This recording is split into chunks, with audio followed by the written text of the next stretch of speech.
Let's check in on the South Australian election. It is fast approaching, and now One Nation candidate, I think that's what we can call him, Cory Bernardi joins us live right now. Good to see you. Yeah, One Nation candidate. We've spoken a lot over the years, Cory, so sometimes it was Liberal senator, but now it is One Nation candidate. Welcome back. Good to see you.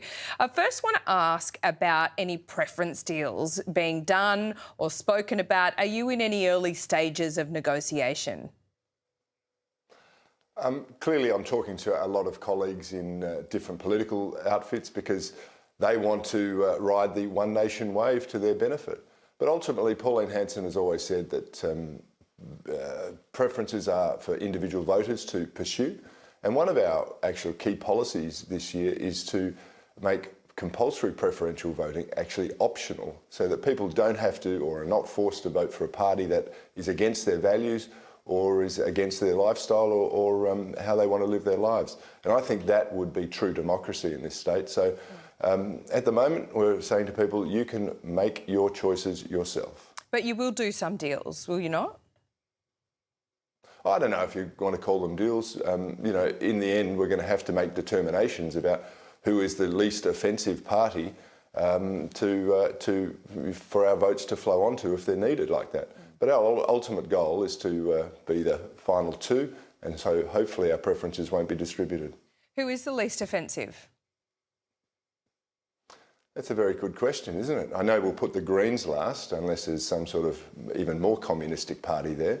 You know, I think the two major parties, the Uni Party, as I say, the Labor Party is very arrogant at the moment. They are turning their backs on over 20% of the South Australian populace by saying they'll refuse to preference One Nation. And that's really a very arrogant position.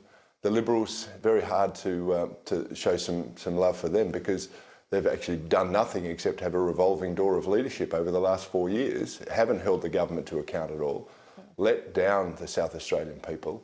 And I think that's why so many people are now saying, hang on, we need a strong and powerful and courageous voice that's going to stick up for us here in South Australia, and that's what One Nation's trying to do, Laura.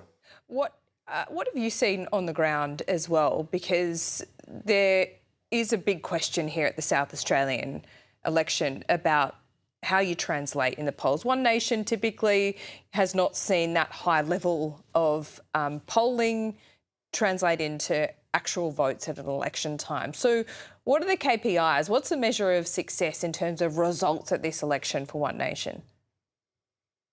Yeah, it's a really good question, and we're trying to manage expectations because our opponents, of course, will lambast however we perform as some sort of failure.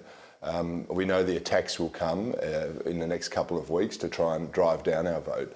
But on the ground, the sense is very real that there is a need for change and that One Nation, and after 3 decades of hard work by Pauline Hanson, One Nation is the only party that is actually prepared to speak up for the things that matter: immigration, cost of living, the high electricity prices and so forth. And the reason is because we say what we mean and we mean what we say. And I think that's very different to the flip-flopping that goes on in other parties. From my personal perspective, what does success look like? Well, whether One Nation wins 1 seat or 2 seats, or we actually happen to win 10 seats, we will be the strongest voice for South Australians. We will leave no one behind. We will talk truth to power, and we will ensure that the arrogant Malinowskis government, which is highly likely to get elected, will actually be held to account, because for 4 years they have had an untramelled run. And it's so disappointing for my state when people have been distracted by very popular events, which the Malinowskis government has introduced, but they're being distracted from the very real crumbling of what's undergoing here. Yeah. We have very high. Do you like those events, though? Do you take part in them? Are you a bit of a live golf fan? This is what I say. Some of them are very popular, right? And so immeasurably, they're good for the state. We know the hospitality industry like them, right? Yeah. No, they are important. But what happens when the money runs out, Laura? These are taxpayer-funded events. They cost us a lot of money. Did you attend peer behind the screen? Did you go to live golf, Cory? No, I didn't actually, Laura. But anyway, thanks for that. Sorry, I just thought you were angling at that. I just wanted to make sure. No. when you peer behind the screen and you see the hospital system is not working, ambulance ramping is terrible, you've got the jobs growth that's happening in this state is mostly in government jobs, you've got insolvencies for small businesses, families are doing it tough, electricity prices are the highest basically in the Western world. The infrastructure of this state is actually crumbling, and Peter Malinauskas wants to throw some circuses on so he can be the emperor. Well, I'm saying the emperor's got no clothes on. Cory Bernardi, it's good to have you back on the show after all these years. Maybe we should check in regularly. I'll try you next week. All right, Laura, cheers.